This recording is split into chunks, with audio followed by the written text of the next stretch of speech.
Hello hello, c'est Géo. Aujourd'hui nous allons parler d'une des plus belles bandes originales qu'il existait dans la saga James Bond. Une bande originale riche, avec beaucoup de diversité et avec de très beaux morceaux. On peut parler d'une musique visionnaire. Je parle bien entendu de la bande originale de GoldenEye. Non, je déconne. Je parle bien entendu de la bande originale de Au service secret de Sa Majesté. Sean Connery jette l'éponge. Grosse pression sur toute l'équipe pour prouver qu'un film de Bond ne repose pas que sur son acteur. Le réalisateur Peter Hunt et le scénariste Richard Maybone ont pour mission de gommer toute la surabondance de gadgets que l'on a pu voir dans les deux opus précédents. Le but étant de coller le plus possible au roman publié en 1963. Au service secret de Sa Majesté deviendra avec le temps un des James Bond les plus respectés et les plus admirés de toute la saga. Pour sa 6e participation, dont 5 comme compositeur principal, les producteurs donnent carte blanche à John Barry, dont le but sera de se surpasser pour faire du Bond au-delà de Bond et de faire oublier au public qu'ils n'ont pas Sean Connery dans le film. Première mission, trouver une chanson thème. Difficile de réaliser une chanson titre appelée On Her Majesty's Secret Service.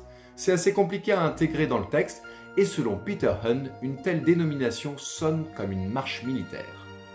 Donc, on donne feu vert à Barry pour créer un thème principal instrumental et une chanson thème basée sur une mélodie différente qui sera utilisée à un autre moment dans le film. De ces deux thèmes que composera Barry, découleront de nombreuses déclinaisons qui composeront la quasi-totalité de la bande originale du film. Pour le thème principal, Barry prend au pied de la lettre la remarque de Peter Hunt qui parlait de composer une marche. Mais il compose une marche incroyablement moderne. Il utilise bien entendu les cuivres en fanfare, soutenus par les cordes pour la mélodie. Mais sa première bonne idée pour avoir un thème moderne est d'utiliser une basse claquante et des tambourins. Cela donne un effet de mouvement rapide à la musique. Et cerise sur le gâteau, Barry aura une idée révolutionnaire. Il utilisera le synthétiseur Moog. C'est un choix très osé car ce clavier utilisant de nombreux filtres, oscillateurs et modulateurs génère des sonorités très inhabituelles pour l'époque. Ce synthé a été popularisé dans les années 67-68 par des artistes rock tels que George Harrison ou les Doors et bien d'autres. Au service secret de Sa Majesté est le premier film provenant d'un studio majeur avec autant de synthé tout au long du film. Barry a été un réel visionnaire d'utiliser cet instrument et cela présageait fortement de la grande utilisation de la musique électronique pour la décennie à venir. Comme chacun sait, Au service secret de Sa Majesté est probablement l'un des films de James Bond les plus romantiques. Il faut donc un thème pour représenter cette belle histoire d'amour. La chanson est basée sur une phrase clé du roman de Fleming, citée 3 fois par Bond. We've got all the time in the world, que les scénaristes auront légèrement changé en We have all the time in the world. La musique est du 100% Barry, typique, quelque chose de nostalgique avec de l'espoir et une pointe de mélancolie.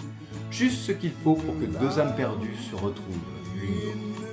Les paroles sont signées Hal David et pour l'interprétation, Barry a pensé à Louis Armstrong. Mais à 68 ans, l'interprète vient de passer une grosse partie de l'année précédente à faire des allers-retours dans les hôpitaux à cause d'une santé extrêmement fragile. Il est en fin de vie, épuisé. Pourtant, cela ne l'empêche pas d'accepter la proposition et d'être chaleureux, charmant et de saluer tout le monde au studio. La chanson sera enregistrée en plusieurs fois et assemblée au montage. Et c'est extrêmement touchant de se dire que cet homme en fin de vie chante « Nous avons tout le temps pour nous ». Certains ne l'en croyaient pas capable et témoignent du grand frisson qu'ils ont eu en l'entendant chanter les premières paroles. Après l'enregistrement, Armstrong gratifiera Barry d'un « Thanks for this job ». Il ne jouera pas la trompette sur cette chanson et ne l'interprétera jamais sur scène, bien que la chanson fût très appréciée. Il mourra 1 an et demi plus tard, durant l'été 1971. Durant le film, on pourra noter de nombreux morceaux très intéressants, et ce, dès la séquence du gun barrel. La musique annonce qu'il va y avoir un changement majeur. En effet, la modernité est affichée par la basse claquante et glissante, et la guitare bien connue dont nous avons l'habitude, interprétant le dam dam dam dam, est remplacée par le synthétiseur Moog. Le thème instrumental de We Have All the Time in the World est joué de très nombreuses fois durant le film, mais avec des déclinaisons différentes. On le retrouve joué avec les cordes et les vents, mais aussi de façon plus martiale avec la caisse claire. Et aussi, on l'entend à la toute fin du film, de façon beaucoup plus douce, juste interprétée par une flûte. On peut noter l'hommage amusant aux anciens opus, lorsque Bond range ses affaires au MI6 dans son bureau, et que l'on entend les thèmes de Dr No, Underneath the Mango Tree, ou encore de Bon Baiser de Russie, et pour finir de Opération Tonnerre. Ce qui est frappant dans cette bande originale, c'est le fort usage de l'ostinato. Durant tout le film, Barry va faire répéter des motifs rythmiques et ou mélodiques pour accentuer la tension dans les moments critiques. On en retrouve notamment dans la séquence pré-générique, mais également dans le morceau Gumball Safe, où Bond tente de forcer le coffre-fort d'un banquier suisse, et on entend encore dans Heather and Out quand Blofeld retient Tracy prisonnière au Piz Gloria. Une autre particularité est le motif joué au saxophone lorsque Bond se fait passer pour Sir Hilary Bray avec les Anges de la Mort sur le Piz Gloria. On entend un thème sexy qui donne un effet léger, voire comique, ce qui est plutôt rare dans les bandes originales bondiennes. Mais c'est très cohérent avec la scène. Le thème principal du service secret de Sa Majesté est décliné plusieurs fois de manière plus lente ou plus douce pendant la première moitié du film.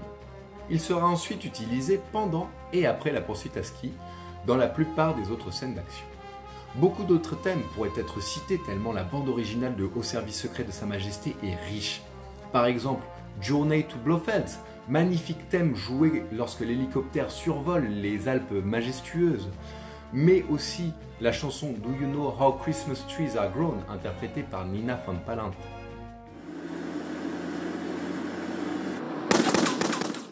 Au final, Au service secret de Sa Majesté, c'est 80 minutes de musique enregistrée sur 5 jours, répartis entre le 23 septembre et le 18 octobre 1969 au CTS à Baywaters.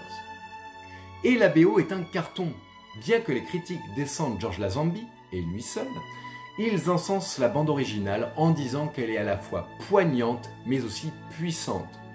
Los Angeles Times dira « La musique de John Barry est intelligente ». On aura d'autres commentaires comme « La stridente section cuivre de John Barry annonce que Bond est de retour ». A noter que John Barry a gagné un Grammy Award pour le meilleur thème instrumental à l'époque. Voilà, c'est ici que s'achève ma chronique. Je vous remercie de l'avoir écoutée, j'espère qu'elle vous aura plu. Moi je vous dis à très bientôt pour un nouveau Live and Let Live ou une autre chronique. Ciao!